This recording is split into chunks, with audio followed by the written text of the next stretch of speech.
ಓಂ ಶಾಂತಿ.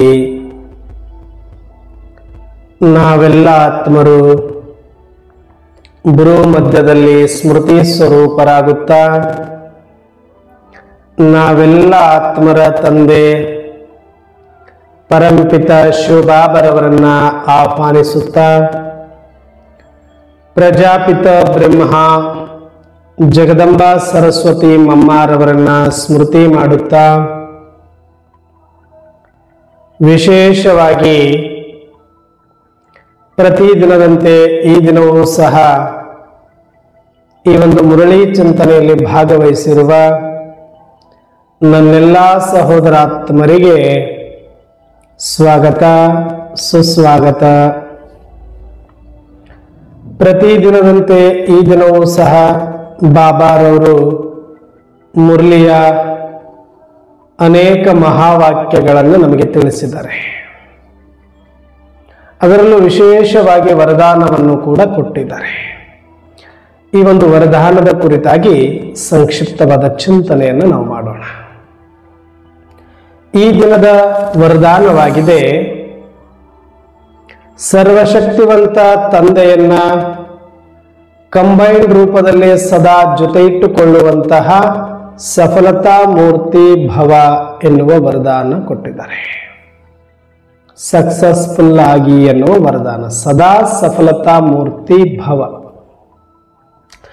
ಯಾರು ಸದಾ ಸಫಲತಾ ಮೂರ್ತಿ ಆಗ್ತಾರೆ ಅಥವಾ ಆಗಬೇಕು ಅಂದ್ರೆ ಏನು ಮಾಡಬೇಕು ಅನ್ನೋದನ್ನ ಒಂದು ಸಣ್ಣ ವರದಾನದ ಮೂಲಕ ನಮಗೆ ಹೋಮ್ವರ್ಕ್ ಅನ್ನು ಕೊಡ್ತಾರೆ. ಅದರ ರಿಸಲ್ಟ್ ಕೂಡ ಯಶಸ್ವಿ ಆಗ್ಲಿ ಎನ್ನುವಂತ ವಿಜಯೀ ಭವದ ವರದಾನವನ್ನು ಕೂಡ ಇಟ್ಟಿರ್ತಾರೆ. ಅಂದ್ರೆ ಇಲ್ಲಿ ಭಗವಂತನ ಈ ಒಂದು ಜ್ಞಾನ ಮಾರ್ಗದಲ್ಲಿ no free meals in the world. ಜಗತ್ತಿನಲ್ಲಿ ಉಚಿತ ಊಟ ಅನ್ನೋದು ಎಲ್ಲೂ ಇಲ್ಲ. ಅಂದ್ರೆ ಸ್ಥೂಲವಾಗಿರುವ ಊಟವನ್ನ ಉಚಿತ ಛತ್ರಗಳನ್ನಾಗಿ ಮಾಡಿಕೊಂಡಿರಬಹುದು, ಆದ್ರೆ ಉಚಿತ ಅಂತ ಆಗ್ತಾರೆ ನಿಜ. ಆದ್ರೆ ಅನ್ನದ ಋಣ ಇಲ್ಲದ ಹೊರತು ಯಾರೊಬ್ಬರು ಒಂದು ಅಗಳನ್ನು ಸೇವಿಸಲು ಸಾಧ್ಯವಿಲ್ಲ. ಆ ಅನ್ನದ ಅಗಳು ಆತನ ತಟ್ಟೆಯಲ್ಲಿ ಬರ್ಲಿಕ್ಕೂ ಸಾಧ್ಯ ಇಲ್ಲ ಅನ್ನುವಂತ ಅದರ ಇಂದಿನ ನಾಟಕದ ರಹಸ್ಯವನ್ನ, ಜನ್ಮ ಜನ್ಮಾಂತರದ ರಹಸ್ಯವನ್ನ ಅವರು ತಿಳಿದುಕೊಂಡಿರೋದಿಲ್ಲ. ಹಾಗಾಗಿ ಜಗತ್ತಿನಲ್ಲಿ ಯಾರೂ ಕೂಡ ಉಚಿತವಾಗಿ ಊಟವನ್ನ ಮಾಡೋದಿಲ್ಲ. ನಾವ್ ಹೇಳ್ತೇವೆ ಉಚಿತ ಸೇವಾಶ್ರಮ, ಉಚಿತ ವಸ್ತ್ರಾಶ್ರಮ, ಉಚಿತ ಚಿಕಿತ್ಸಾಶ್ರಮ, ಉಚಿತ ಊಟ ಆಶ್ರಮ, ವಸತಿ ಆಶ್ರಮ ಅಂತ ಹಾಕಿರ್ತಾರೆ. ತಾತ್ಕಾಲಿಕವಾಗಿ ಉಚಿತ ಅವ್ರು ಏನೂ ಕೊಡದೇ ಇರಬಹುದು. ಆದ್ರೆ ಇಂದಿನ ಜನ್ಮ, ಅದರಿಂದಿನ ಜನ್ಮದಲ್ಲಿ ಮಾಡಿದ ಪುಣ್ಯದ ಫಲಕ್ಕಾಗಿ ಆ ಅನ್ನ ಆತನನ್ನ ಹುಡುಕಿಕೊಂಡು ಬರುವುದೇ ಹೊರತಾಗಿ ಮೊದಲೇ ಬಿಲ್ ಕಟ್ಟಿ ರಿಸರ್ವೇಶನ್ ಮಾಡಿ, ಹೇಗೆ ನಾವು ಒಂದು ಬಸ್ಸಲ್ಲಿ ಕೂತ್ಕೊಂಡಾಗ ನಾವು ಟಿಕೆಟ್ ಕೊಡೋದಿಲ್ಲ, ಫ್ರೀಯಾಗಿ ಹೋಗ್ತಾ ಇದ್ದೀವಿ ಅಂತ ಫೀಲ್ ಮಾಡ್ಲಿಕ್ಕಾಗತ್ತಾ? ಯಾಕೆ ಅಂದ್ರೆ ಮೊದಲೇ ಆನ್ಲೈನ್ ಅಲ್ಲಿ ಬುಕ್ ಮಾಡಿ ಅದರದ್ದು ಟಿಕೆಟ್ ಎಷ್ಟು ರೇಟ್ ಆಗುತ್ತೆ ಅನ್ನುವಂಥದ್ದನ್ನ ಮೊದಲೇ ನಮ್ಮ ಅಕೌಂಟ್ ಇಂದ ಟ್ರಾನ್ಸ್ಫರ್ ಮಾಡಿರ್ತೀವಿ. ನಮಗೊಂದು ಮೆಸೇಜ್ ಕಳಿಸಿರ್ತಾರೆ. ಆ ಒಂದು ಮೆಸೇಜ್ ಆಧಾರದ ಮೇಲೆ ನಾವು ಹೋಗಿ ಯಾವತ್ತು ಒಂದು ವಾರದ ಮುಂಚೆ ಬಿಲ್ ಪೇ ಮಾಡಿದ್ರು ಕೂಡ ಆ ಬಸ್ ಆ ಸೀಟ್ ನಂಬರ್ ಅಲ್ಲಿ ಬಂದು ನಾವು ಆರಾಮಾಗಿ ಕುಳಿತುಕೊಂಡು ಉಚಿತವಾಗಿ ಪ್ರಯಾಣ ಮಾಡ್ತಿದ್ದೀವಿ ಅಂತ ಹೇಳ್ಕೊಂಡ್ರೆ ಎಷ್ಟು ಹಬಾಸನೋ. ಹಂಗೆ ಈ ಜಗತ್ತಿನಲ್ಲಿ ಯಾರಿಗೂ ಕೂಡ ಯಾವುದು ಉಚಿತವಾಗಿ ಸಿಗೋದಿಲ್ಲ. ಈಗ ಸದ್ಯದಲ್ಲಿ ಅವ್ರು ಏನೋ ಕೊಡ್ತಾ ಇಲ್ಲ. ನಮ್ಮ ಮನೆಯಲ್ಲಿ ಬಂದು ಇಷ್ಟು ದಿನ ಇವ್ರು ಊಟ ಮಾಡ್ಬಿಟ್ರು, ಇಷ್ಟು ಇವರು ಹಾಳು ಮಾಡ್ಬಿಟ್ರು, ಇಷ್ಟು ಇವ್ರಿಗಾಗಿ ಖರ್ಚು ಮಾಡ್ಬಿಟ್ವಿ, ಇವರಿಂದ ನಮಗೇನೋ ಸಿಗ್ಲಿಲ್ಲ ಅಂತ ಗೋಳಾಡ್ತಾರಲ್ಲ, ಅವ್ರಿಗೂ ಕೂಡ ಈ ರಹಸ್ಯ ಗೊತ್ತಿರೋದಿಲ್ಲ. ಅಥವಾ ದೊಡ್ಡ ದೊಡ್ಡ ಹಣವಂತರು ಅಥವಾ ಒಂದಷ್ಟು ಹೃದಯ ವೈಶಾಲಿಗಳಿರುವಂತ ಸಮಾಜ ಸೇವಕರು ಉಚಿತವಾಗಿ ಮಾಡಬೇಕು, ಉಚಿತವಾಗಿ ಮಾಡಬೇಕು, ಉಚಿತವಾಗಿ ಮಾಡಬೇಕು ಅಂತ ಮಾಡ್ತಾರೆ ನಿಜ. ಮಾಡ್ಲಿಕ್ಕೆ ಪ್ರೇರಣೆ ಒಂದು ಕೊಟ್ಟಿರುತ್ತೆ, ಅದಕ್ಕೆ ಉಣ್ಣಲಿಕ್ಕೆ ಇನ್ನೊಂದು ಕಾರಣವೂ ಇರುತ್ತೆ. ಹಾಗಾಗಿ ಮಾಡುವಾತನ ಪ್ರೇರಣೆಗೂ ಉಣ್ಣುವಾತನ ಅಧಿಕಾರಕ್ಕೂ ಆ ಒಂದು ಕರ್ಮ ಸಿದ್ಧಾಂತದ ನಾಟಕದ ಒಳಗಡೆ ಒಂದು ಪಾತ್ರ ನಿಗದಿಯಾಗಿರುತ್ತೆ.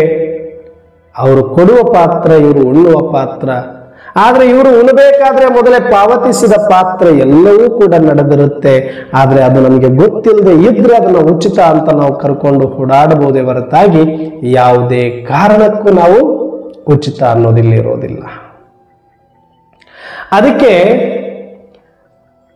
ಜಗತ್ತಲ್ಲಿ ಯಾವುದು ಉಚಿತವಾಗಿ ಏನೂ ಸಿಗೋದಿಲ್ಲ, ಇಲ್ಲಿ ಯಾರಿಗೂ ಯಾವುದು ಉಚಿತವಾಗಿ ದೊರೆಯೋದು ಇಲ್ಲ. ಏನಾದ್ರೂ ಮಾಡಿದ್ರೆ ಏನಾದ್ರೂ ಸಿಗುತ್ತೆ ಅನ್ನುವ ಸಿದ್ಧಾಂತವನ್ನ ಸಿದ್ಧಪಡಿಸಲಿಕ್ಕೆ ಬಂದಿರುವಂತಹ ಸ್ವಯಂ ಪರಂಪಿತ ಸೃಷ್ಟಿಕರ್ತ ಶಿವಪರಮಾತ್ಮ ತಂದೆ ನಮಗೋಸ್ಕರ ಪರಮಧಾಮವನ್ನ ಬಿಟ್ಟು, ಪವಿತ್ರ ಸ್ಥಾನವನ್ನ ಬಿಟ್ಟು, ಈ ಕಲಿಯುಗದ ಘೋರ ನರಕ ಸ್ಥಾನದಲ್ಲಿ, ಇಂಥ ತಮೋ ಪ್ರಧಾನ ಸಮಯದಲ್ಲಿ ಪ್ರಜಾಪಿತ ಬ್ರಹ್ಮನ ಹಳೆಯ ಶರೀರದಲ್ಲಿ ಅವತರಣೆ ಆಗಿದ್ರೂ ಕೂಡ ಇಡೀ ಸರ್ವಾತ್ಮರಿಗೂ ಮುಕ್ತಿ, ಜೀವನ ಮುಕ್ತಿಯನ್ನ ಕೊಡ್ಲಿಕ್ಕೆ ಬಂದಿದ್ರೂ ಸಹ ಯಾರಿಗೂ ಸುಮ್ಮನೆ ತಲೆ ಮೇಲೆ ಕೈ ಇಟ್ಟು ನೀನು ಉದ್ಧಾರ ಆಗು ಅನ್ನುವಂಥ ಪವಾಡ ಮಾಡಲಿಕ್ಕೆ ಬಂದವರಲ್ಲ ಪರಮಾತ್ಮ. ಅದು ಭಕ್ತಿ ಮಾರ್ಗದ ಕಾಲ. ಪವಾಡ ಮಾಡಿಬಿಡೋದು, ಇದ್ದಕ್ಕಿದ್ದಂಗೆ ಆಶೀರ್ವಾದ, ಇದ್ದಕ್ಕಿದ್ದಂಗೆ ಜಾದು, ಇದ್ದಕ್ಕಿದ್ದಂಗೆ ಪವಾಡ. ಆದ್ರೆ ಅದಕ್ಕೂ ಕೂಡ ಅದರ ಹಿಂದೆ ಅವರು ಮಾಡಿರುವ ಪುಣ್ಯ ಕರ್ಮದ ಆಧಾರದ ಮೇಲೇನೆ ಅವರಿಗೆ ಆ ಒಂದು ಲಾಭಗಳು ಸಿಕ್ಕಿರುತ್ತೆ ನಾಟಕದ ನಿಯಮಾನುಸಾರ. ಅದೆಲ್ಲನೂ ಕೂಡ ಮಹಾತ್ಮರ ಪಾತ್ರ, ಸಾಧು ಸಂತರ ಪಾತ್ರ, ಸನ್ಯಾಸಿಗಳ ಪಾತ್ರ, ಶರಣರ ಪಾತ್ರವೇ ಹೊರತು ಅದು ಪರಮಾತ್ಮನ ಪಾತ್ರ ಅಲ್ಲ. ಪರಮಾತ್ಮ ಬರಲಿಕ್ಕೆ ಇನ್ನು ಬಹಳ ಸಮಯ ಇರುವುದರಿಂದ, ಜಗತ್ತಿನಲ್ಲಿ ಗೋಳಾಟ ಇರುವುದರಿಂದ, ಸತ್ಯವಂತರಿಗೆ ರಕ್ಷಣೆಯನ್ನು ಕೊಡುವುದಕ್ಕಾಗಿ, ಅವರಿಗೆ ಬಲವನ್ನು ತುಂಬಿಸ್ಲಿಕ್ಕಾಗಿ, ಅವರಿಗೆ ಧೈರ್ಯವನ್ನು ಕೊಡ್ಲಿಕ್ಕಾಗಿ ಇಂಥ ಅನೇಕ ಮಹಾತ್ಮರು, ಶರಣರು, ಸಂತರು ಈ ಜಗತ್ತಿನಲ್ಲಿ ಅವತರಿಸಿ ಅಂತ ಒಂದು ಶಿಷ್ಟರ ರಕ್ಷಣೆಯನ್ನು ಮಾಡಿ ಅವರಿಗೆ ಕಷ್ಟದ ಸಮಯದಲ್ಲಿ ಸಹಯೋಗವನ್ನ ಕೊಟ್ಟಿದ್ದಾರೆ. ಅವುಗಳನ್ನೇ ನಾವು ಪವಾಡಗಳು ಅಂತ ಕರಿತೇವೆ. ಆದ್ರೆ ಅದಕ್ಕೂ ಕೂಡ ಅವರು ಮಾಡಿರುವ ಮುಂದಿನ ಪುಣ್ಯ ಫಲ ಆ ರೂಪದಲ್ಲಿ ಪ್ರಾಪ್ತಿಯಾಗಿರುತ್ತೆ ಅನ್ನೋದೇ ಸತ್ಯವೇ ಹೊರತಾಗಿ ಯಾರೋ ಬಂದು ಇವರಿಗೆ ಸುಮ್ಮನೆ ಸುಖ ಸುಮ್ಮನೆ ಕೊಟ್ಟು ಹೋಗಿಬಿಟ್ರು ಅಂತ ನಾವು ಅನ್ಕೊಳ್ತೀವಿ ಅಷ್ಟೇ. ಆದ್ರೆ ಕೊಟ್ಟಿದ್ದು ಕಾಣಿಸುತ್ತೆ, ತೆಗೆದುಕೊಂಡಿದ್ದು ಕಾಣಿಸುತ್ತೆ, ಆದ್ರೆ ಅದರ ಹಿಂದೆ ಇರುವಂತ ಪುಣ್ಯದ ಫಲ ಏನಿದೆ, ಪ್ರಾರಬ್ಧ ಏನಿದೆ, ಅದು ಕಾಣಿಸೋದಿಲ್ಲ. ಹಾಗಾಗಿ ಇವರಿಗೆ ಪವಾಡ ಪುರುಷರು ಅಂತ ಕರಿತೀವಿ. ಅವರ ಮಂದಿರಗಳನ್ನ ಕಟ್ತೀವಿ, ಪೂಜೆ ಪುನಸ್ಕಾರಗಳನ್ನ ಮಾಡ್ತೀವಿ, ಹಬ್ಬ ಉತ್ಸವಗಳನ್ನ ಮಾಡ್ತೀವಿ. ಇದೆಲ್ಲವೂ ಕೂಡ ಮಾಡಬೇಕಾಗಿರುವಂತದ್ದೇ ಡ್ರಾಮ ಅನುಸಾರ. ಆದ್ರೆ ಎಲ್ಲ ಧರ್ಮಾತ್ಮರ, ಮಹಾತ್ಮರ, ಸಂತರ, ಶರಣರ, ಸನ್ಯಾಸಿಗಳ ಪಾತ್ರವೇ ಬೇರೆ, ಪರಮಾತ್ಮನ ಪಾತ್ರವೇ ಬೇರೆ. ಪರಮಾತ್ಮ ಆತನಿಗೆ ನಾವು ದಯಾಸಾಗರ, ಕರುಣಾಸಾಗರ, ಕ್ಷಮಾಸಾಗರ, ಕೃಪಾಸಾಗರ, ಜ್ಞಾನಸಾಗರ ಅಂತ ಕರೆದ್ರೂ ಕೂಡ ಮತ್ತೆ ಅವರಿಗೆ ಹೇಳ್ತೀವಿ ನಾವು ಸತ್ಯಂ ಶಿವಂ ಸುಂದರಂ. ಸತ್ಯವಂತನು, ಶಿವನು, ಸುಂದರನು ಆಗಿದ್ದಾನೆ. ಶಿವನೇ ಸತ್ಯವಂತನು, ಶಿವನೇ ಸುಂದರನು. ಸತ್ಯವನ್ನ ಬಿಟ್ಟು ಯಾವುದನ್ನು ಕೂಡ ಇಲ್ಲಿ ಮಾಡಲಿಕ್ಕೆ ಅವಕಾಶವಿರುವುದಿಲ್ಲ. ಸತ್ಯ ನಿಯಮದನುಸಾರವಾಗಿಯೇ ಬರ್ತಾರೆ, ಸತ್ಯ ನಿಯಮದನುಸಾರವಾಗಿಯೇ ನಡೀತಾರೆ, ಸತ್ಯ ನಿಯಮದನುಸಾರವಾಗಿಯೇ ವಿಶ್ವವನ್ನು ಪರಿವರ್ತಿಸ್ತಾರೆ. ಬಿಟ್ರೆ ತಾನೇ ಸರ್ವಶಕ್ತಿವಂತನಾಗಿದ್ರೂ ಕೂಡ ತನ್ನ ಶಕ್ತಿಯನ್ನು ಬಳಸಿ ಇಲ್ಲಿ ಇರುವ ನಿಯಮದ ವಿರುದ್ಧವಾದ ಯಾವುದೊಂದು ಕರ್ಮವನ್ನು ಮಾಡುವುದಿಲ್ಲ ಪರಮಾತ್ಮ. ಹಾಗಾಗಿ ಅವರು ಯಾವುದೇ ಕರ್ಮ ಬಂಧನಗಳಲ್ಲಿ ಸಿಕ್ಕಾಕಿಕೊಳ್ಳುವುದಿಲ್ಲ. ಅವರ ಪಾತ್ರವನ್ನು ಅವರು ನಿರ್ಲಿಪ್ತವಾಗಿ, ಕಮಲ ಪುಷ್ಪವಾಗಿ, ನ್ಯಾರಾಪ್ಯಾರ ಇದ್ದುಕೊಂಡು ಸಾಕ್ಷಿಯಾಗಿ ಡ್ರಾಮದ ನಿಯಮ ಅನುಸಾರ ಏನು ಪಾತ್ರವನ್ನು ಕೊಟ್ಟಿದೆಯೋ ಆ ಸತ್ಯದ ಪಾತ್ರವನ್ನು ನಿಭಾಯಿಸಲಿಕ್ಕೆ ಬಂದಿರುವ ಆತನೇ, ಸುಂದರವಾಗಿರುವ ಆತನೇ ಶಿವ ಎನ್ನುವುದು ನಾವು ಅರ್ಥ ಮಾಡಿಕೊಂಡಿದ್ದೇವೆ. ಹಾಗಾಗಿ ಪರಮಾತ್ಮ ಈ ಪ್ರಪಂಚದಲ್ಲಿ ಬಂದರೂ ಕೂಡ ಆ ವಿಧಿವತ್ತಾದ ನಿಯಮದ ಅನುಸಾರವೇ ಅವರು ಅವತರಣೆಯಾಗಿರೋದು. ಯಾವ ಶರೀರದೊಳಗಡೆ, ಯಾವ ಸಮಯದೊಳಗಡೆ ಪರಮಾತ್ಮ ಅವತರಣೆ ಆಗಬೇಕು ಅನ್ನುವಂಥ ನಿಯಮ ನಾಟಕದಲ್ಲಿ ಇದೆಯೋ, ಈ ಸೃಷ್ಟಿ ನಾಟಕದೊಳಗಡೆ ಅದೇ ನಿಯಮಕ್ಕನುಸಾರವಾಗಿ ಬಂದ್ರು, ಬೇರೆ ತಮಗಿಷ್ಟ ಬಂದಾಗ ಬಂದ್ರು. ಸತ್ಯಯುಗದಲ್ಲಿ ಬರಲಿಲ್ಲ, ತ್ರೇತಾದಲ್ಲಿ ಬರಲಿಲ್ಲ, ದ್ವಾಪರದಲ್ಲಿ ಬರಲಿಲ್ಲ, ಕಲಿಯುಗದ ಆದಿಯಲ್ಲಿ ಬರಲಿಲ್ಲ. ಕಲಿಯುಗದ ಅಂತಿಮ ಸಮಯ, ಸೃಷ್ಟಿ ಚಕ್ರದ ಪುನರಾವರ್ತನೆಯ ಸಮಯ, ಸಂಗಮ ಯುಗದ ಸಮಯ, ಆ ಅಂತಿಮದ ಸ್ವಲ್ಪ ಕಡೆಯ ದಿನಗಳ ಸಮಯದಲ್ಲಿ, ಕಡೆಯ ವರ್ಷಗಳ ಸಮಯದಲ್ಲಿ ಪರಮಾತ್ಮ ಈ ಜಗತ್ತಿನಲ್ಲಿ ಅವತರಣೆಯಾಗ್ತಾರೆ. ಅದು ಎಂಥ ಶರೀರ? ಬಾಲಬ್ರಹ್ಮಚಾರಿನೋ ಸನ್ಯಾಸಿನೋ ಒಂದು ಕನ್ಯೆಯ ಶರೀರದಲ್ಲಿ ಅಲ್ಲ. ಅನುಭವಿಯು ವಯೋವೃದ್ಧರೂ ಆಗಿರುವಂತಹ ಹಳೆಯ ಪತೀತ ಶರೀರದೊಳಗಡೆ ಪೂರ್ವ ನಿಗದಿಯಾಗಂತೆ ನಾಟಕದ ನಿಯಮಾನುಸಾರ ಪ್ರಜಾಪಿತ ಬ್ರಹ್ಮ ಬಾಬಾರವರ ಶರೀರದಲ್ಲಿ, ಅದು ಶ್ರೀಮಂತ ದೇಶಗಳಾಗಿರ್ತಕ್ಕಂಥ ಅಮೆರಿಕ, ಇಂಗ್ಲೆಂಡ್, ಆಸ್ಟ್ರೇಲಿಯಾ ಅಲ್ಲ. ನಾಟಕದ ನಿಯಮದಲ್ಲಿ ಪೂರ್ವ ನಿಗದಿಯಾದಂತೆ ಅಖಂಡ ಭಾರತದಲ್ಲಿ, ಆನಾದಿ ಭಾರತದಲ್ಲಿ, ವಿಶ್ವಗುರು ಭಾರತದಲ್ಲಿ ಪರಮಾತ್ಮ ಪರಕಾಯ ಪ್ರವೇಶ ಮಾಡುತ್ತಾರೆ. ಪ್ರವೇಶ ಆದ ತಕ್ಷಣವೇ ವಿಶ್ವ ಪರಿವರ್ತನೆ ಕಾರ್ಯವನ್ನು ಆರಂಭವೇನು ಮಾಡಲಿಲ್ಲ, ಅಥವಾ ನಾನು ಸರ್ವಶಕ್ತಿ ಅಂತ ಹೇಳದೆ ಕೇಳದೆ ಬ್ರಹ್ಮರವರ ಶರೀರದಲ್ಲಿ ಬಂದು ಕೂತ್ಕೊಂಡು ಕೆಲಸ ಸ್ಟಾರ್ಟ್ ಮಾಡಲಿಲ್ಲ. ಪ್ರಜಾಪಿತ ಬ್ರಹ್ಮ ಬಾಬರವರಿಗೂ ಸೂಚನೆಯನ್ನು ಕೊಟ್ಟು ಅವರಿಗೆ ಸಾಕ್ಷಾತ್ಕಾರಗಳನ್ನ ಮಾಡಿಸಿ ಸೂಕ್ಷ್ಮ ರೀತಿಯಲ್ಲಿ ಅರ್ಥ ಆಗಿ, ಅದಾದ ಮೇಲೆ ನಾನೇ ಶಿವ, ನಿನ್ನ ಶರೀರವನ್ನು ಸ್ವಲ್ಪ ಸಮಯಕ್ಕಾಗಿ ಬಳಸಿಕೊಂಡು ನನ್ನ ಪಾತ್ರವನ್ನು ಮಾಡುವ ನಿಯಮ ಇದೆ, ಹಾಗಾಗಿ ನನಗೆ ಸಹಯೋಗ ಕೊಡು, ನಿನ್ನ ತ್ಯಾಗದ ಅವಶ್ಯಕತೆ ಇದೆ ಅಂತ ಹೇಳಿ ಅವರಿಗೆ ಎಚ್ಚರಿಸಿ ಸಾಕ್ಷಾತ್ಕಾರ ಮಾಡಿಸಿ ಅವರ ಅನುಮತಿಯ ಆಧಾರದ ಮೇಲೆ ಪರಮಾತ್ಮ ಶಿವ ತಂದೆ ಅವರ ಇಚ್ಛೆ ಅನುಸಾರ ಶರೀರವನ್ನ ಬಳಸಿಕೊಳ್ಳುತ್ತಾರೆ. ಇದು ಒಬ್ಬ ಸರ್ವಶಕ್ತಿವಂತ ಆಗಿದ್ರೂ ಕೂಡ ನಿಯಮಕ್ಕೆ ಕೊಡುವ ಗೌರವ. ಅದಕ್ಕಾಗಿಯೇ ಅವರಿಗೆ ಸತ್ಯಂ ಶಿವಂ ಸುಂದರಂ ಅಂತ ಕರೆಯೋದು. ಸ್ವತಃ ತನ್ನ ಪಾತ್ರಕ್ಕಾಗಿಯೇ ಯಾವುದೊಂದು ನಿಯಮವನ್ನು ಮುರಿಯೋದಿಲ್ಲ ಅಂತ ಆದ ಮೇಲೆ ಜಗತ್ತಿನ ಕರ್ಮ ಸಿದ್ಧಾಂತವನ್ನು ಕೂಡ ಮುರಿಲಿಕ್ಕೆ ಸಾಧ್ಯ ಇಲ್ಲ ಪರಮಾತ್ಮ. ಹಾಗಾಗಿ ಈ ಕರ್ಮ ಕ್ಷೇತ್ರದಲ್ಲಿ ನೀನು ಏನಾದರೂ ಪಡೀಬೇಕು ಅಂದ್ರೆ ಇಲ್ಲಿ ಏನಾದರೂ ಅಂಥದ್ದು ಪುಣ್ಯ ಕಾರ್ಯವನ್ನ ಮಾಡಬೇಕಾಗತ್ತೆ. ಈ ನಿಯಮದ ಆಧಾರದ ಮೇಲೆ ಪರಮಾತ್ಮ ಶಿವ ತಂದೆ ಬಂದು ಪ್ರಜಾಪಿತ ಬ್ರಹ್ಮರವರ ಮುಖಮಂಡಲದ ಮುಖಾಂತರ ಜ್ಞಾನ ಮುರಳಿಯನ್ನ ಕೊಟ್ಟು, ಆ ಮುಖೇನ ಶ್ರೀಮತದ ಡೈರೆಕ್ಷನ್ ಅನ್ನ ಕೊಟ್ಟು, ಒಬ್ಬ ಪತೀತನಿಂದ ಪಾವನ ಆಗಬೇಕಂದ್ರೆ ಶೂದ್ರತ್ವ ಕ್ಷುದ್ರ ವಿಚಾರಗಳಿಂದ ಸಾತ್ವಿಕ ವಿಚಾರದ ಸತ್ಯ ಬ್ರಾಹ್ಮಣ ಬ್ರಹ್ಮಜ್ಞಾನಿ ಆಗಬೇಕು ಅಂದ್ರೆ, ಅಪವಿತ್ರನಿಂದ ಪವಿತ್ರ ಆಗಬೇಕು ಅಂತಂದ್ರೆ ಯಾರು ಬೇಕಾದ್ರೂ ಎಲ್ಲಿ ಬೇಕಾದ್ರೂ ಯಾವಾಗ ಬೇಕಾದ್ರೂ ಲಿಂಗ ತಾರತಮ್ಯವಿಲ್ಲದೆ, ವಯೋ ತಾರತಮ್ಯ ಇಲ್ಲದೆ, ಜಾತಿ ತಾರತಮ್ಯವಿಲ್ಲದೆ, ಧರ್ಮ ತಾರತಮ್ಯವಿಲ್ಲದೆ, ದೇಶ ತಾರತಮ್ಯವಿಲ್ಲದೆ, ಧರ್ಮಾತೀತ, ದೇಶಾತೀತ, ಜಾತ್ಯಾತೀತ, ವರ್ಣ ವರ್ಗ ಭೇದ ರಹಿತವಾಗಿರತಕ್ಕಂತಹ ಪ್ರತಿಯೊಬ್ಬ ಮನುಷ್ಯಾತ್ಮನು ಕೂಡ ಈ ಈಶ್ವರಿಯ ಜ್ಞಾನವನ್ನು ಪಡೆದು ಪತೀತನಿಂದ ಪಾವನ ಆಗ್ಲಿಕ್ಕೆ ಓಪನ್ ಆಫರ್ ನ ಕೊಡ್ತಾರೆ. No condition, zero condition. ಒಳಗಡೆ ಬರಲಿಕ್ಕೆ ಯಾವ ಕಂಡೀಷನ್ ಯಾರೊಬ್ಬ ಮನುಷ್ಯಾತ್ಮನಿಗೂ ಇಲ್ಲ ಈಶ್ವರಿಯ ವಿಶ್ವವಿದ್ಯಾಲಯದಲ್ಲಿ. ಆದರೆ ಒಳಗಡೆ ಬಂದ ಮೇಲೆ ನಿಯಮ ಪರಮಾತ್ಮನಿಗಾಗಿ ಅಲ್ಲ, ನೀನು ಅಪವಿತ್ರರಿಂದ ಪವಿತ್ರನಾಗಬೇಕು ಅಂದ್ರೆ ಶುದ್ರ ವಿಚಾರಗಳನ್ನ, ಕ್ಷುದ್ರ ವಿಚಾರಗಳನ್ನ, ವಿಕಾರಿ ವಿಚಾರಗಳನ್ನ ಬಿಟ್ಟು ಪವಿತ್ರ ಸತೋ ಪ್ರಧಾನ ಸಾತ್ವಿಕ ವಿಚಾರಗಳಲ್ಲಿ ಸನ್ನಡತೆಯನ್ನು ಸಂಪಾದಿಸಿಕೊಳ್ಳಬೇಕಂದ್ರೆ, ಕನಿಷ್ಠದಿಂದ ತಮೋದಿಂದ ಶ್ರೇಷ್ಠ ಸತೋದವರೆಗೆ ನಿನ್ನ ಸ್ಥಿತಿಯನ್ನ ಏರಿಸಿಕೊಳ್ಬೇಕು ಅಂದ್ರೆ, ಇಂದ್ರಿಯ ಸುಖದಿಂದ ಅತೀಂದ್ರಿಯ ಸುಖದವರೆಗೆ ಏರ್ಬೇಕಂದ್ರೆ ಏನು ಮಾಡಬಹುದು ಅನ್ನೋದನ್ನ, ಯೂನಿವರ್ಸಲ್ ಟ್ರುತ್ಗಳನ್ನ, ಒಂದು ಫಾರ್ಮುಲಾಗಳನ್ನ ಜಗತ್ತಿಗೆ ಕೊಟ್ಟಿದ್ದಾರೆ ಈ ಒಂದು ಈಶ್ವರೀಯ ವಿಶ್ವವಿದ್ಯಾಲಯದ ಮುಖಾಂತರ.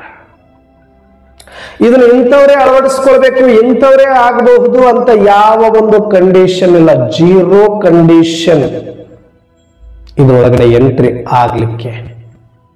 ಆದ್ಮೇಲೆ ನೀನು ಪರಿವರ್ತನೆ ಮಾಡ್ಕೊಳ್ಬೇಕು ಹೇಗೆ ಅಂತ ಕೇಳಿದಾಗ ಅದಕ್ಕೂ ಪರಮಾತ್ಮ ಹೇಳ್ತಾರೆ, ಇದು ನನಗಾಗಿ ಅಲ್ಲ ನಿನಗಾಗಿ. ಇಲ್ಲಿ ಸ್ಥೂಲವಾಗಿ ಒಂದಷ್ಟು ಪರಿವರ್ತನೆಗಳಿದೆ, ಸೂಕ್ಷ್ಮವಾದ ಪರಿವರ್ತನೆಗಳಿದೆ, ನಿರಾಕಾರವಾದ ಪರಿವರ್ತನೆಗಳಿದೆ. ಯಾಕಂದ್ರೆ ನೀನು ಅನ್ನುವ ಆತ ಇಲ್ಲಿ ಸ್ಥೂಲ ಸೂಕ್ಷ್ಮ ಕಾರಣ, ಸ್ಥೂಲ ಸೂಕ್ಷ್ಮ ನಿರಾಕಾರದಿಂದ ಕೂಡಿರುವಂತ ಜೀವಾತ್ಮನಾಗಿರುವ ಕಾರಣ ಸ್ಥೂಲವಾದ ಪಂಚತತ್ವಗಳಿಂದಾದ ಶರೀರವನ್ನು ಪವಿತ್ರ ಮಾಡಿಕೊಳ್ಬೇಕಾಗ್ತದೆ. ಒಳಗಡೆ ಇರುವ ಸೂಕ್ಷ್ಮ ಇಂದ್ರಿಯಗಳಿಂದ ಕೂಡಿರುವ ಸೂಕ್ಷ್ಮ ಶರೀರವನ್ನು ಪವಿತ್ರ ಮಾಡಿಕೊಳ್ಬೇಕಾಗ್ತದೆ. ಅದಾದ ಮೇಲೆ ನೀನು ಇವೆರಡರಿಂದ ಅತೀತನಾಗಿರುವ ಚೈತನ್ಯ ಜ್ಯೋತಿ ನಿರಾಕಾರ ಅನಾದಿ ಅವಿನಾಶ ಶಕ್ತಿ ಆತ್ಮನಾಗಿರುವುದರಿಂದ ಅದರ ಸ್ಮೃತಿಯಲ್ಲಿ ಇದ್ದುಕೊಂಡು ಸ್ವರೂಪದಲ್ಲಿ ಬರುವ ನಿರಾಕಾರದ ಪವಿತ್ರತೆಯನ್ನು ಧಾರಣೆ ಮಾಡಿಕೊಳ್ಬೇಕಾಗ್ತದೆ.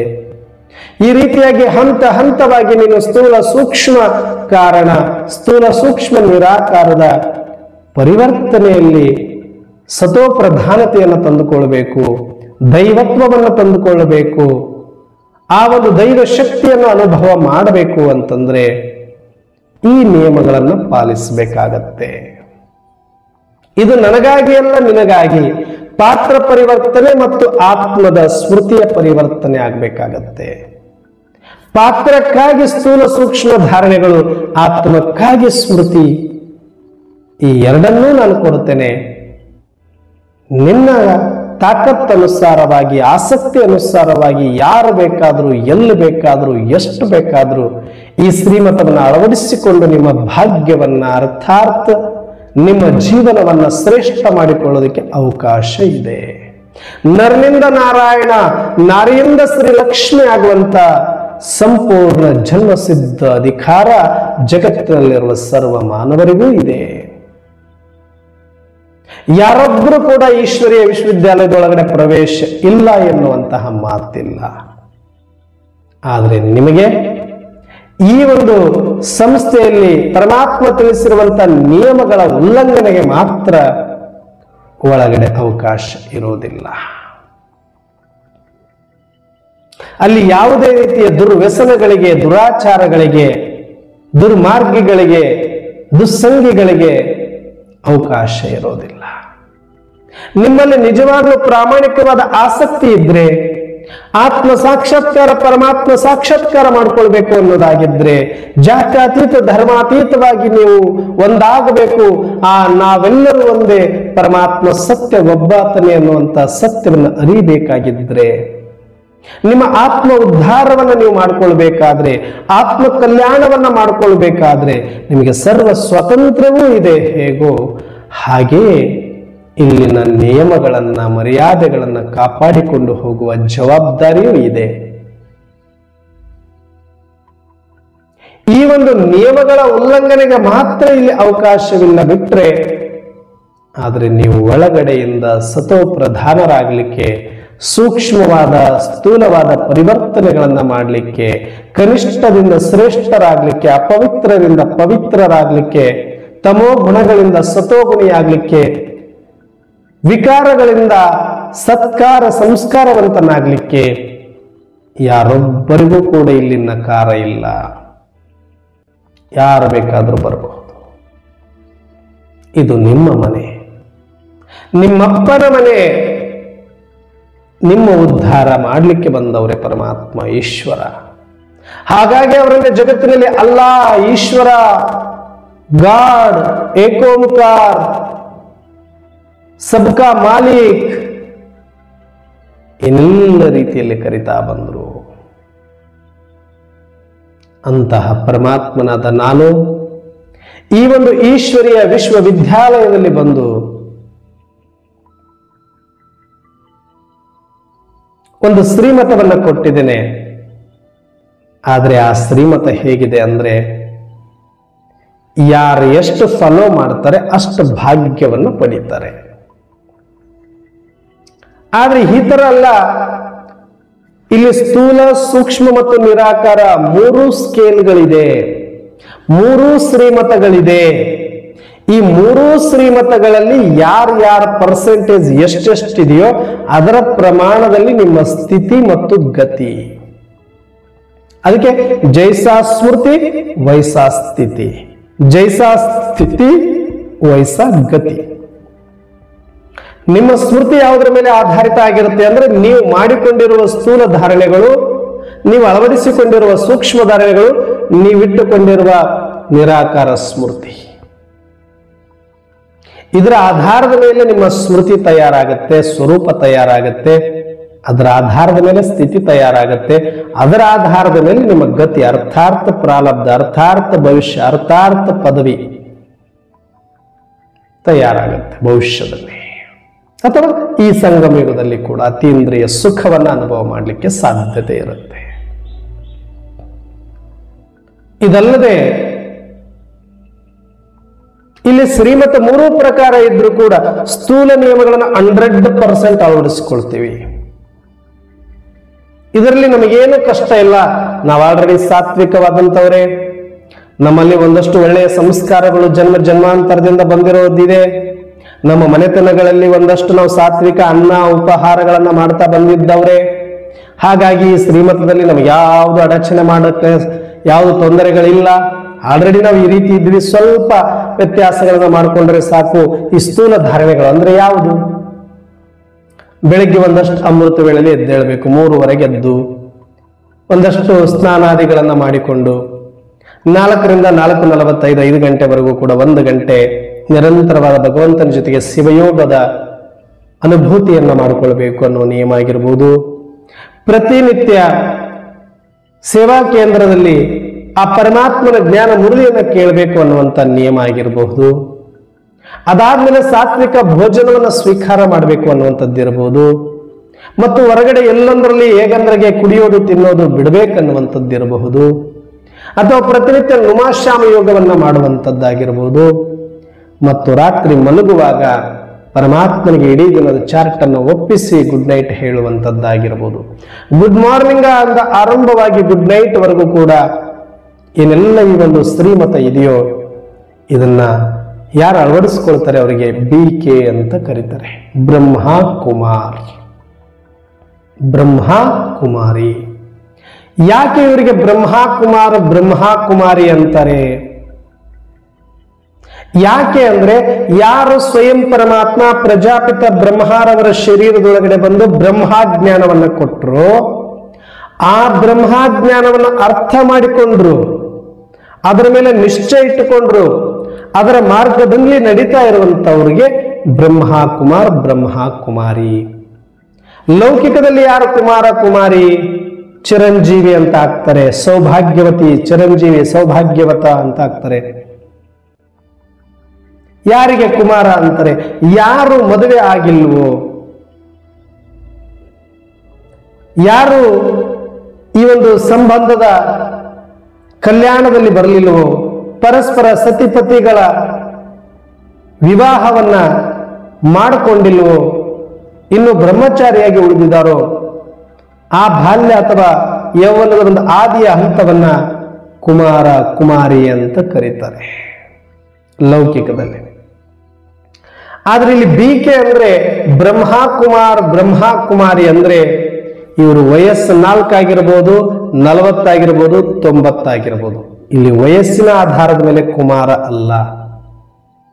ಅಥವಾ ವಿವಾಹ ಆಗಿದರೆ ವಿವಾಹ ಆಗಿಲ್ಲ ಅನ್ನೋ ಆಧಾರದ ಮೇಲೆ ಬ್ರಹ್ಮ ಕುಮಾರ ಬ್ರಹ್ಮ ಕುಮಾರಿ ಅನ್ನೋದು ಇರೋದಿಲ್ಲ. ಅಥವಾ ಇವರು ಸೇವಾ ಕೇಂದ್ರದಲ್ಲಿ ಇರ್ತಾರೆ ಅಥವಾ ಮನೆಯಲ್ಲಿ ಇರ್ತಾರೆ ಅನ್ನೋ ಆಧಾರದ ಮೇಲೆ ಬ್ರಹ್ಮ ಕುಮಾರ ಬ್ರಹ್ಮ ಕುಮಾರಿ ಅಂತ ಹೇಳೋದಿಲ್ಲ.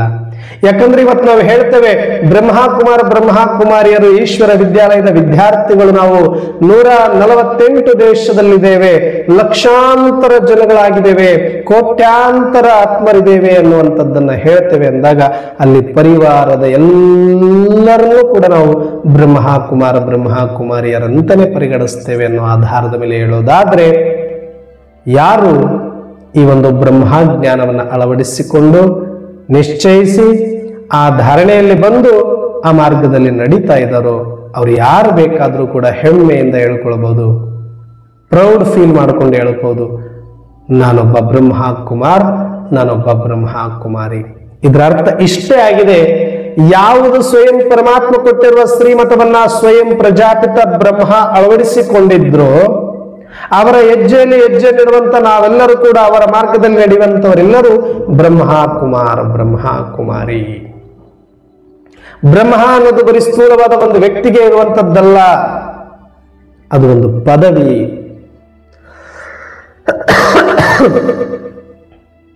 ಹೇಗೆ ತಂದೆ ತಾಯಿ ಅನ್ನುವಂಥದ್ದು ಯಾರೋ ಒಬ್ಬರಿಗೆ ಸಂಬಂಧ ಅಲ್ಲ. ಯಾರು ಆ ಕರ್ತವ್ಯವನ್ನು ನಿಭಾಯಿಸಿದರೆ, ಯಾರು ಅದಕ್ಕೆ ಕಾರಣಕರ್ತನಾಗಿದ್ದರೆ ಒಂದು ಮಗುವಿನ ಜನ್ಮಕ್ಕೆ ಅವರಿಗೆ ಇಡುವಂತ ಎಲ್ಲರಿಗೂ ಕೂಡ ತಂದೆ ತಾಯಿ ಅಂತ ಕರೆಯಲಾಗುತ್ತೆ. ಹೇಗೋ ಹಾಗೆ ಬ್ರಹ್ಮ ಅನ್ನೋದು ಕೂಡ, ಪ್ರಜಾಪಿತ ಬ್ರಹ್ಮ ಅನ್ನೋದು ಪ್ರಜೆಗಳ ಎಲ್ಲರ ಕಲ್ಯಾಣವನ್ನ ಬಯಸುವಾತ ಆತ ಪಿತ. ಎಲ್ಲರನ್ನು ಸೂಕ್ಷ್ಮ ರೂಪದಲ್ಲಿ ತನ್ನ ಸಂತಾನರೆಂದು, ತನ್ನ ಮಕ್ಕಳನ್ನ ಅಭಿವೃದ್ಧಿಪಡಿಸಲು, ಉದ್ಧರಿಸಲು ಏನೆಲ್ಲ ತ್ಯಾಗ ತಪಸ್ಸನ್ನ ಮಾಡ್ತಾನೆ ತಂದೆ. ಹೇಗೆ ಒಂದು ಮಗುವಿಗಾಗಿ, ಹಾಗೆ ವಿಶ್ವದ ಸರ್ವ ಪ್ರಜೆಗಳ ಒಂದು ಹಿತರಕ್ಷಣೆಗಾಗಿ ತನ್ನ ಜೀವನವನ್ನು ಸಮರ್ಪಣೆ ಮಾಡಿ ಪರಮಾತ್ಮನಿಗೆ ಶರೀರವನ್ನು ಕೊಟ್ಟು ತನ್ನ ಶ್ವಾಸ ಸಂಕಲ್ಪದಲ್ಲಿ ಇಡೀ ಪ್ರಜೆಗಳ ಹಿತವನ್ನೇ ಬಯಸಿರುವಂತ ಆತನೇ ಪ್ರಜಾಪಿತ ಬ್ರಹ್ಮ. ಆತ ನಮ್ಮೆಲ್ಲರಿಗೂ ಕೂಡ ಸೂಕ್ಷ್ಮವಾದ ತಂದೆ ಆಗಿದ್ದಾರೆ. ಹಾಗಾಗಿ ನಾವು ಸ್ಥೂಲ ಸೂಕ್ಷ್ಮ ಕಾರಣ ತಂದೆ ಅಂತಲೂ ಕರಿತೀವಿ. ಲೌಕಿಕ ಅಲೌಕಿಕ ಪಾರಲೌಕಿಕ ತಂದೆ ಅಂತ ಕರಿತೀವಿ. ನಿಮಗೆ ಎಷ್ಟು ಜನ ತಂದೆಯರು ಅಂದ್ರೆ, ಲೌಕಿಕ ಸ್ಥೂಲ ಜನ್ಮಕ್ಕೆ ಕಾರಣವಾಗಿರುವ ಸ್ಥೂಲ ತಂದೆ ಆಗಿದ್ರೆ, ಶಾರೀರಿಕ ತಂದೆ ಆಗಿದ್ರೆ, ಇನ್ನ ಅಲೌಕಿಕ ಯಾರು ಅಂದ್ರೆ ಈ ಲೌಕಿಕವನ್ನ ಬಿಡಿಸಿ ಆಲೋಕದ ಕಡೆಗೆ, ಅಲೌಕಿಕದ ಕಡೆಗೆ ನಮ್ಮನ್ನು ಪರಿವರ್ತನೆ ಮಾಡಲಿಕ್ಕೆ ನಿಮಿತ್ತ ಆಗಿರುವ ಪ್ರಜಾಪಿತ ಬ್ರಹ್ಮ ಬಾಬಾ ಇಡೀ ವಿಶ್ವದಲ್ಲಿರುವ ಎಲ್ಲಾ ಪ್ರಜೆಗಳಿಗೂ ಅಲೌಕಿಕ ತಂದೆ. ಇದು ಕೆಲವರಿಗೆ ಗೊತ್ತಿದ್ರು ಗೊತ್ತಿಲ್ಲದೆ ಇದ್ರು ಪ್ರಜೆಗಳಿಗೆಲ್ಲರಿಗೂ ಪಿತ. ಅದಕ್ಕೆ ಆತನಿಗೆ ಪ್ರಜಾಪಿತ ಅನ್ನುವ ಟೈಟಲ್. ಆತ ನಿಮಗೆ ಗೊತ್ತಿದ್ರು, ಪರಿಚಯ ಇದ್ದು ಪರಿಚಯ ಇಲ್ಲೋ, ನೀವು ಈಶ್ವರಿ ವಿಶ್ವವಿದ್ಯಾಲಯದ ವಿರೋಧಿಗಳೇ ಆಗಿದ್ರು ಕೂಡ ನಿಮ್ಮ ಕಲ್ಯಾಣವನ್ನು ಸೂಕ್ಷ್ಮವಾಗಿ ಇವತ್ತಿಗೂ ಯಾರಾದ್ರೂ ಬಯಸುವಂತವ್ರಿದ್ರೆ ಅದು ಪ್ರಜಾಪಿತ ಬ್ರಹ್ಮ ಬಾಬರವರು. ಹಾಗಾಗಿನೇ ಅವರಿಗೆ ಪ್ರಜಾಪಿತ ಅಂದ್ರೆ ಇಲ್ಲಿ ಯಾವುದೋ ಒಂದು ಧರ್ಮಕ್ಕೆ, ಒಂದು ದೇಶಕ್ಕೆ ಸೀಮಿತವಾಗಿರೋರಲ್ಲ, ಇಡೀ ಜಗತ್ತಿನ ಸರ್ವ ಧರ್ಮದ ಪ್ರಜೆಗಳಿಗೂ ಕೂಡ ಜನ್ಮಸಿದ್ಧ ಅಧಿಕಾರವನ್ನ ಕೊಟ್ಟಿರುವಂತಹ ಮಾಸ್ಟರ್ ಪ್ರಜಾಪಿತ ಬ್ರಹ್ಮರೇ ನಮ್ಮನ್ನೆಲ್ಲ ತಯಾರು ಮಾಡಿಕೊಳ್ಳುವಂತಹ ಆದಿದೇವ ಪ್ರಜಾಪಿತ ಬ್ರಹ್ಮ ಬಾಬರವರು ಎಲ್ಲರಿಗೂ ಅಲೌಕಿಕ ತಂದೆಯಾಗಿದ್ದಾರೆ. ಲೌಕಿಕ ತಂದೆ ಶರೀರದ ತಂದೆ, ಅಲೌಕಿಕ ತಂದೆ ನಮ್ಮ ಕಲ್ಯಾಣವನ್ನು ಬಯಸುವ ಸೂಕ್ಷ್ಮ ತಂದೆ ಪ್ರಜಾಪಿತ ಬ್ರಹ್ಮ. ಬರೀ ಬ್ರಹ್ಮ ಕುಮಾರಿಸಿಗಲ್ಲ, ನಾವು ಆ ಮಾರ್ಗದಲ್ಲೇ ಇಲ್ಲ, ನಮ್ಮದೆಂಗ ಕಲ್ಯಾಣ ಬಯಸ್ತಾರೆ ಅಂತಂದ್ರೆ ನಿಮಗೆ ತಿಳಿದೇ ಇದ್ರೂ ಕೂಡ ನಿಮ್ಮ ಕಲ್ಯಾಣವನ್ನು ಇವತ್ತಿಗೂ ಬಯಸ್ತಾರೆ ಮತ್ತು ಖಂಡಿತವಾಗಿ ನಿಮ್ಮ ಕಲ್ಯಾಣವನ್ನು ಮಾಡಿಯೇ ಮಾಡ್ತಾರೆ. ಅಂತವ್ರು ಯಾರು ಅಂದ್ರೆ ಆ ಪ್ರಜಾಪಿತ ಬ್ರಹ್ಮ. ಆತನ ಬಗ್ಗೆ ನಿಮಗೆ ಈಗಲ್ಲದಿದ್ದರೂ ಮುಂದೆ ಒಂದು ದಿನ ಗೊತ್ತಾಗತ್ತೆ. ಹಾಗಾಗಿ ಎಲ್ಲಿ ಪರಮಾತ್ಮನ ಪೂಜೆ ಇದೆಯೋ ಅಲ್ಲಿ ಆದಿದೇವ ಆದಿದೇವಿಯ ಪೂಜೆ ನಡೆಯುತ್ತೆ. ನಮ್ಮ ಹಿಂದೂ ಧರ್ಮದಲ್ಲಿ ಒಂದು ತರ ನಡೆದರೆ, ಮುಸಲ್ಮಾನ ಧರ್ಮದಲ್ಲಿ ಒಂದು ತರ, ಕ್ರಿಶ್ಚಿಯನ್ ಧರ್ಮದಲ್ಲಿ ಒಂದು ತರ, ಈ ಇಬ್ಬರಿಗೂ ಕೂಡ ಮಾನ್ಯತೆ ಬಂದು ಹೋಗುತ್ತೆ. ಕೆಲವು ಕಡೆ ಮೇರಿಯಾಗಿ, ಕೆಲವು ಕಡೆ ಇನ್ನೊಂದಾಗಿ, ಮತ್ತೊಂದಾಗಿ, ಅದನ್ನೆಲ್ಲ ಡೀಟೇಲ್ಸ್ ಹೇಳ್ತಾ ಹೋದ್ರೆ ತುಂಬಾ ಇದೆ. ಹಾಗಾಗಿ ಈ ಮೂರು ಜನಗಳ ಪಾತ್ರ, ಒಬ್ಬ ನಿರಾಕಾರ ಶಿವ, ಇನ್ನೊಬ್ಬ ಸೂಕ್ಷ್ಮ ತಂದೆ ಪ್ರಜಾಪಿತ, ಸೂಕ್ಷ್ಮ ತಾಯಿ ಆದಿದೇವಿ ಜಗದಂಬಾ ಸರಸ್ವತಿ ಮಮ್ಮ.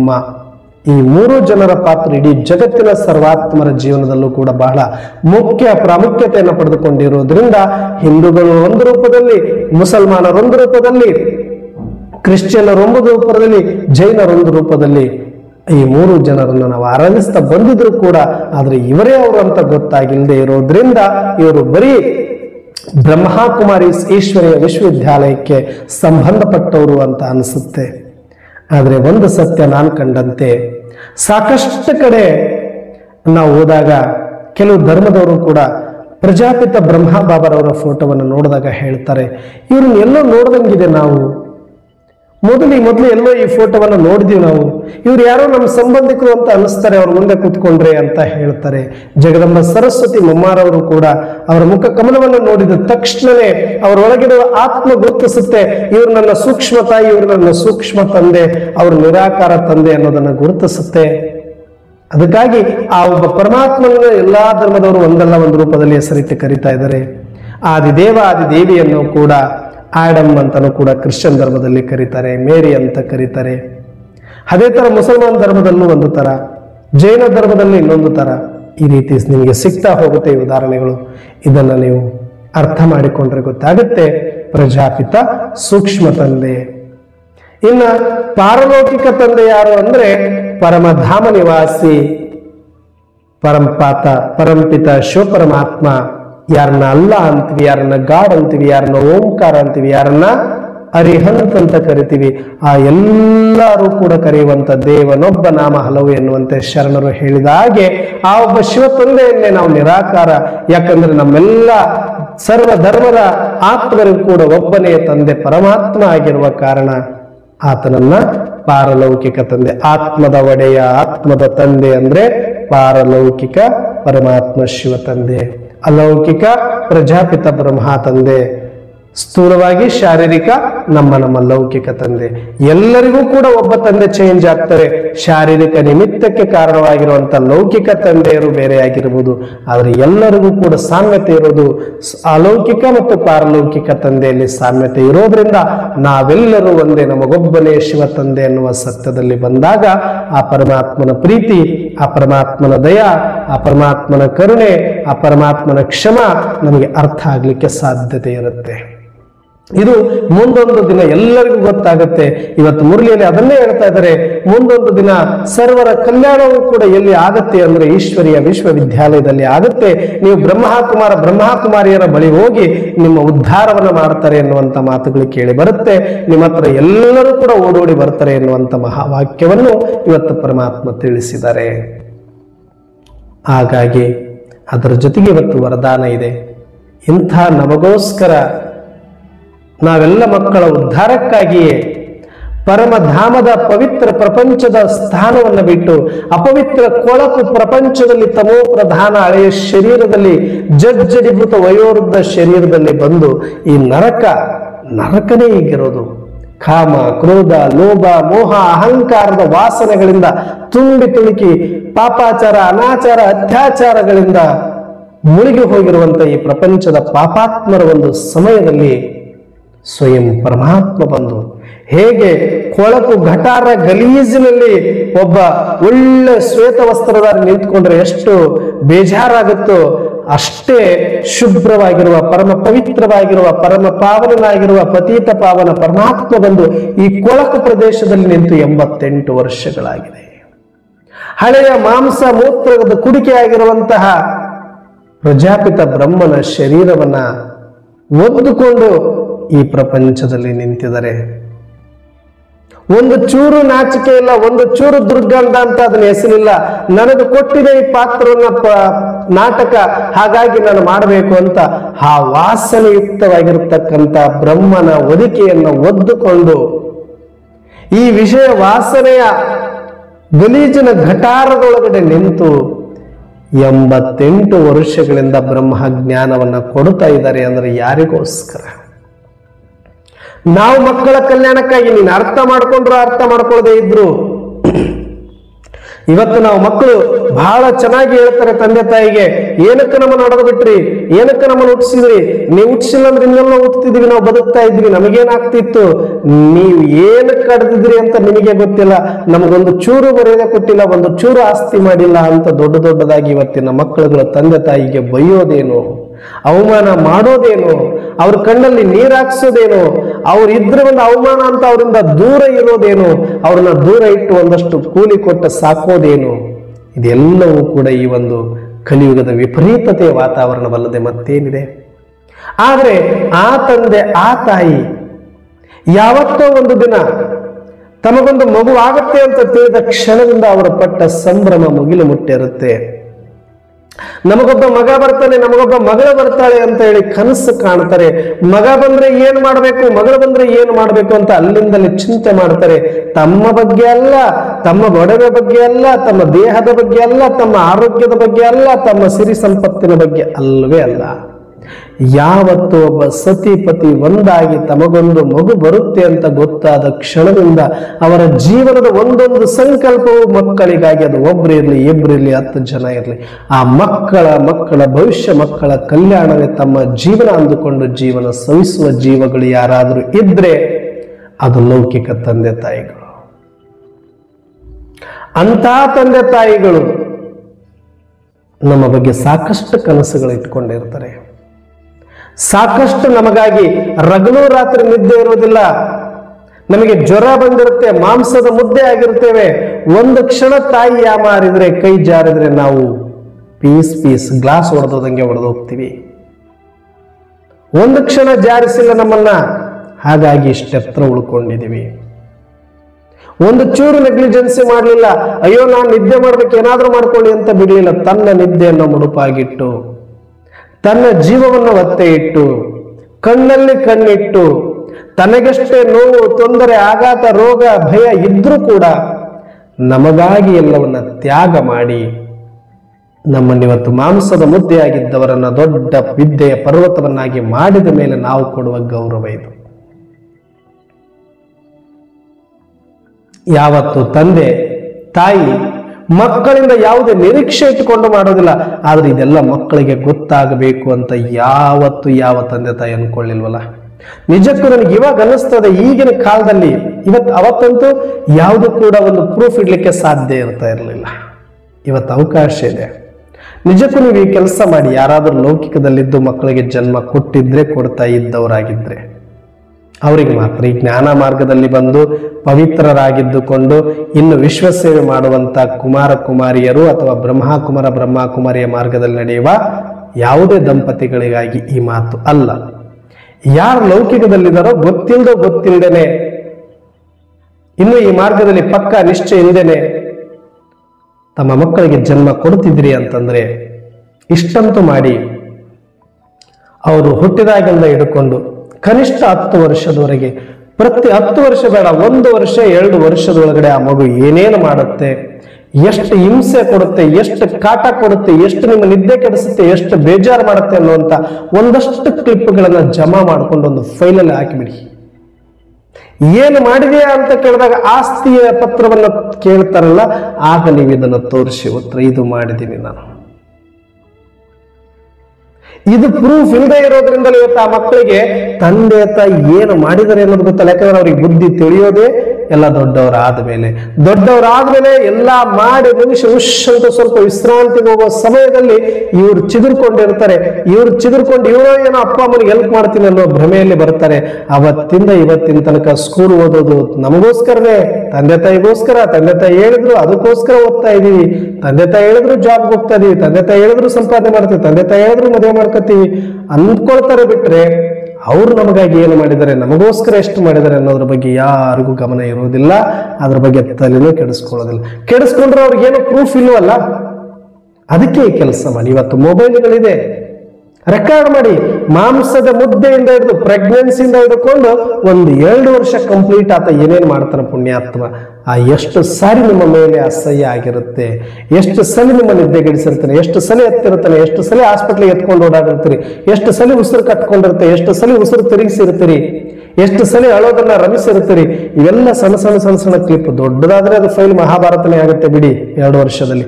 ಆದ್ರೆ ಸಣ್ಣ ಕ್ಲಿಪ್ಗಳು ನೋಡಿದ್ರೆ ಒಂದಷ್ಟು ಕಣ್ಣಂಚಿನಲ್ಲಿ ನೀರು ಬರಬೇಕು. ತಾಯಿಯ ತ್ಯಾಗವನ್ನ, ತಂದೆಯ ಭಾವವನ್ನ ನೋಡಿ. ಆಗ ಮಾತ್ರ ಇವತ್ತಿನ ಮಕ್ಕಳಿಗೆ ಒಂದಷ್ಟು ತಂದೆ ತಾಯಿಯ ಬೆಲೆ ಗೊತ್ತಾಗತ್ತೆ. ಆದ್ರೆ ಇವತ್ತಿನ ತನಕ ಯಾವ ತಂದೆ ತಾಯಿನೂ ಆ ಕೆಲಸ ಮಾಡಲಿಲ್ಲ. ನನ್ನ ಮಕ್ಕಳಿಗೆ ನಾನು ಮಾಡೋ ತ್ಯಾಗ ಗೊತ್ತಾಗಬೇಕು ಅಂತ ಅನ್ಕೊಳ್ಳೋದಿಲ್ಲ ಅಂದಮೇಲೆ ಇನ್ನು ಪಾರಲೌಕಿಕ ತಂದೆ, ಇನ್ನು ಪರಂಪಿತ ಪರಮಾತ್ಮ ಶಿವ ನಮ್ಮ ಆತ್ಮ ಕಲ್ಯಾಣಕ್ಕಾಗಿ ಬಂದಿದ್ದಾರೆ.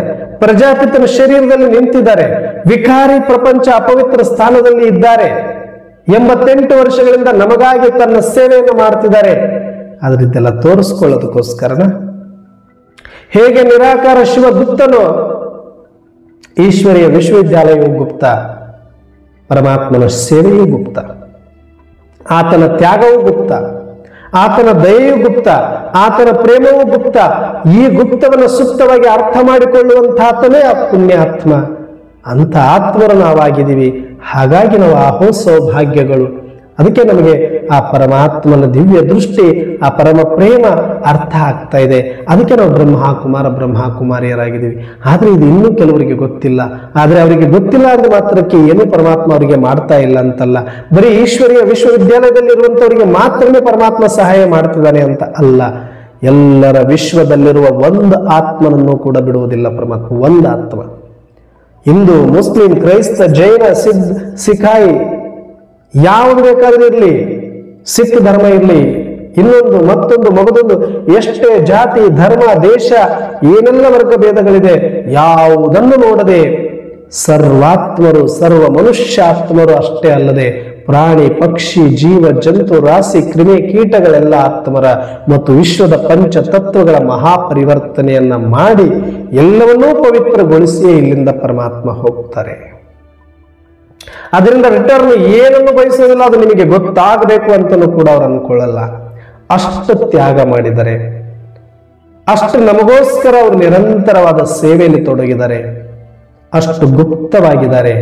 ಹೇಗೆ ಒಂದು ವೃಕ್ಷ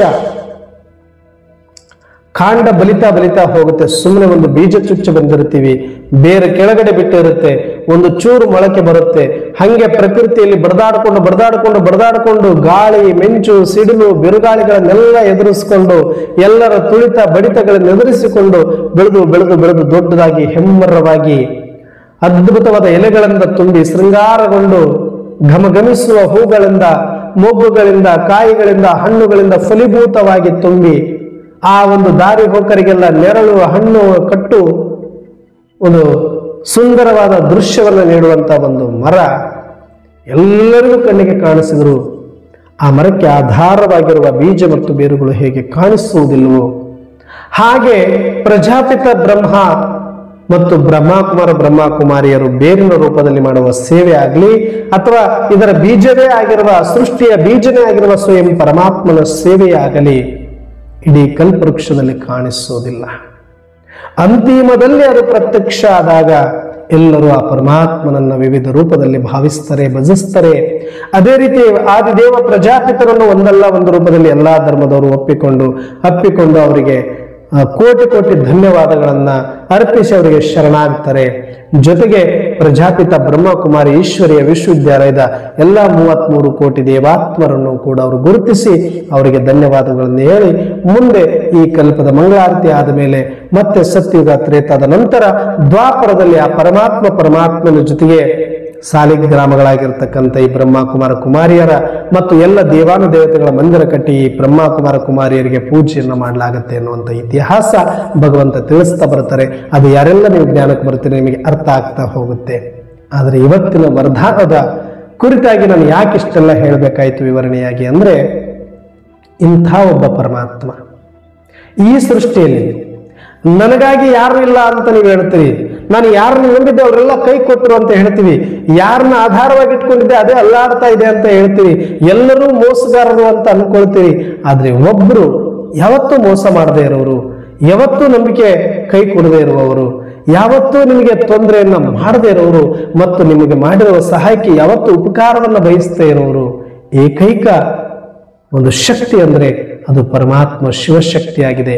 ಹಾಗಾಗಿ ಆ ಪರಂಪಿತ ಪರಮಾತ್ಮ ನಾವೆಲ್ಲ ಆತ್ಮರಿಗೆ ಸಹಯೋಗವನ್ನು ಕೊಡ್ಲಿಕ್ಕೆ ಮತ್ತು ಜೊತೆಯನ್ನ ಕೊಡ್ಲಿಕ್ಕೆ, ಶಕ್ತಿಯನ್ನ ಕೊಡ್ಲಿಕ್ಕೆ, ಧೈರ್ಯವನ್ನ ಕೊಡ್ಲಿಕ್ಕೆ, ವಿಶ್ವಾಸವನ್ನ ಕೊಡ್ಲಿಕ್ಕೆ, ಜೊತೆಯಲ್ಲಿ ಜೊತೆ ಇಟ್ಟು ನಡೆಸಿ ನಮ್ಮ ಕಲ್ಯಾಣವನ್ನು ಮಾಡಲಿಕ್ಕೆ ಬಂದಿದ್ರು ಕೂಡ ಅವರ ದಯೆ, ಅವರ ಪ್ರೀತಿ, ಅವರ ಶಕ್ತಿಯನ್ನು ಅರ್ಥ ಮಾಡಿಕೊಳ್ಳದೆ ಅವರನ್ನ ನೆನಪು ಜಪದ ರೂಪದಲ್ಲಿ ಸುಮ್ಮನೆ ನಾಮಸ್ಮರಣೆ ರೂಪದಲ್ಲಿ ಏನೋ ಆಗ್ಬಿಡುತ್ತೆ ಲಾಭ ಅಂತ ಸುಮ್ಮನೆ ಭ್ರಮೆಯಲ್ಲಿ ನಾವು ಭಜನೆ ಮಾಡಿದೀವಿ ಇಲ್ಲಿ ತನಕ. ಅದು ಭಕ್ತಿ ಮಾರ್ಗ.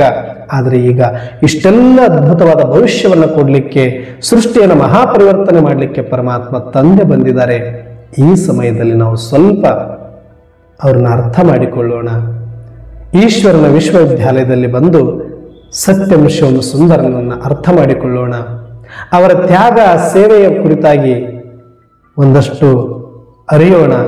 ಅರಿತು ಅವರಿಗೆ ಶರಣಾಗಿ ನನಗಾಗಿ ಯಾರೂ ಇಲ್ಲ, ಇರುವಾತ ಒಬ್ಬನೇ ಒಬ್ಬ ದೇವ ಎನ್ನುವ ಸತ್ಯವನ್ನು ಅರ್ಥ ಮಾಡಿಕೊಂಡು ನನಗೊಬ್ಬನೇ, ನಾನಾತನಿಗಾತ ಮಾತ್ರನೇ ಎನ್ನುವಂಥ ಶರಣಾಗತಿ ಭಾವದಲ್ಲಿ ಬಂದು ಸದಾಕಾಲ ನಾನೊಂದು ಆತ್ಮ ಆತ್ಮ ಆತ್ಮ ಆತ್ಮ ಈ ಸ್ಥೂಲ ಸೂಕ್ಷ್ಮಗಳಿಂದ ಮೇಲೆ ಬಂದು ನಿರಾಕಾರ ಆತ್ಮ ಎನ್ನುವ ಸ್ಮೃತಿಯಲ್ಲಿ ಕುಳಿತು ಆ ಆತ್ಮದ ತಂದೆ ಪರಮಾತ್ಮ ಎನ್ನುವ ಸದಾಕಾಲ ಆ ಸಂಬಂಧವನ್ನು ಜೋಡಿಸಿಕೊಂಡು ಆತ್ಮ ನೆನಪಿದ್ದಲ್ಲಿ ಪರಮಾತ್ಮ ಹೇಗೆ ನಾನು ಅಂತ ಎಚ್ಚರವಾದಾಗ ನನಗೆ ಜನ್ಮದಾತನಾಗಿರುವ ತಂದೆ ತಾಯಿ ಹೇಗೆ ನೆನಪರುತ್ತಾರೆಯೋ ಹಾಗೆ ನನ್ನ ಆತ್ಮನ ಸ್ಮೃತಿ ಇದ್ದಾಗ ಪರಮಾತ್ಮನನ್ನು ಮರಿಲಿಕ್ಕೆ ಹೇಗೆ ಸಾಧ್ಯ?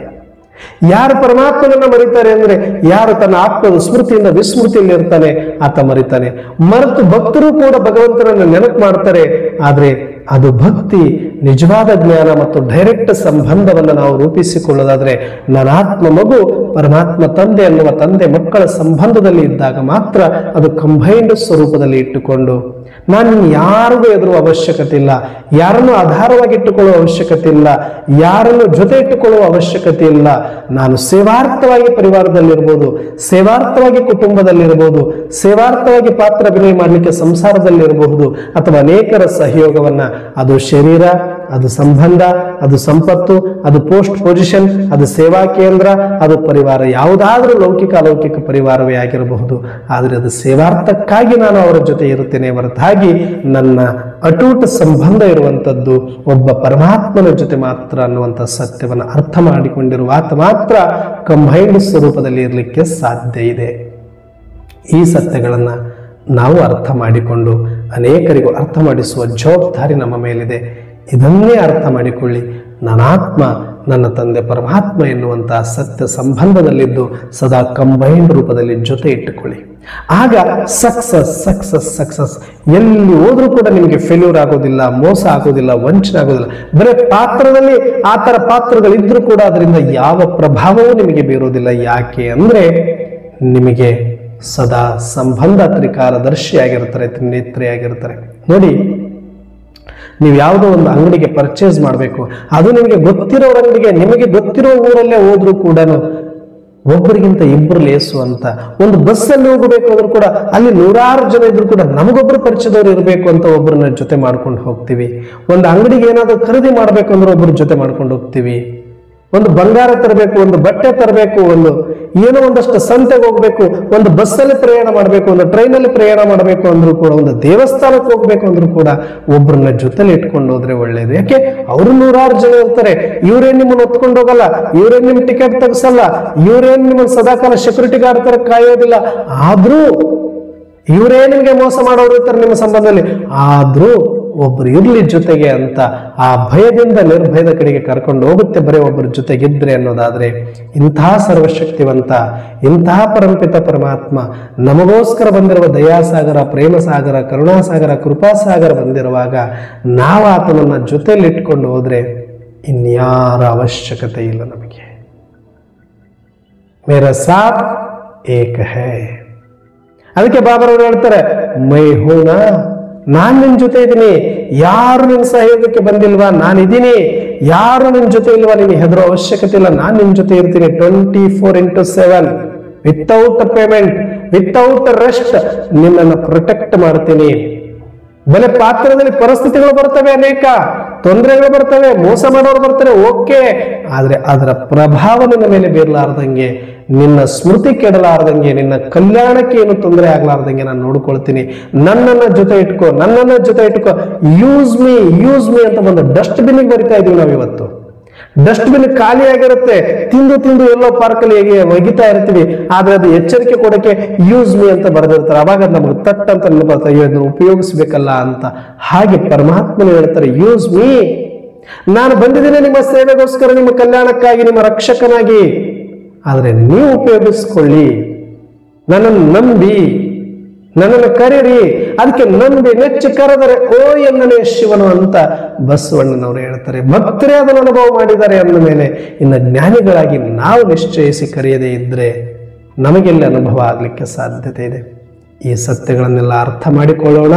ಆ ಒಬ್ಬ ಪರಮಾತ್ಮ ಶಿವ ತಂದೆಯನ್ನು ಸದಾ ನನಾತ್ಮ ನನ್ನ ತಂದೆ ಪರಮಾತ್ಮ ಎನ್ನುವ ಕಂಬೈಂಡ್ ಸ್ವರೂಪದಲ್ಲಿ ಸ್ಮೃತಿಯಲ್ಲಿ ಇದ್ದುಕೊಂಡು ಸದಾ ಸಫಲತಾ ಮೂರ್ತಿಗಳಾಗೋಣ ಅಂತ ಹೇಳ್ತಾ ಇವತ್ತಿನ ಚಿಂತನೆಯನ್ನ ಮುಕ್ತಾಯ ಮಾಡೋಣ. ಅಚ್ಚಾ, ಓಂ ಶಾಂತಿ.